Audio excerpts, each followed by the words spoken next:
गावठी दारू उत्पादनासाठी आवश्यक असलेली अवैध साहित्य वाहतूक करणाऱ्या ट्रकवर अमरावती ग्रामीण पोलिसांनी मोठी कारवाई केली।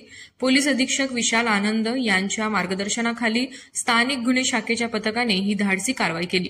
मिळालेल्या माहितीनुसार 14 सप्टेंबर रोजी पथकाने मोर्शी रोडवरील नाकोळी परिसरात ट्रक क्रमांक MH40BL 7370 रोखला।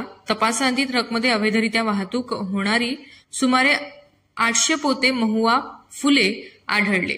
या कारवाईत जप्त केलेल्या साहित्याची किंमत अंदाजे 30 लाख रुपये एवढी असून ट्रकची किंमत सुमारे 12 लाख रुपये आहे। एकूण 42 लाख रुपयांचा मुद्देमाल जप्त करण्यात आलाय।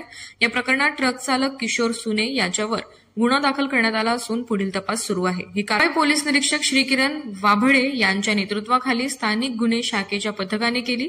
यात पोलीस अंमलदार संतोष तेलंग, दीपक पाल, राजेश कासाटे, दीपक पाटील, मारुती बेंड यांचा सहभाग होता।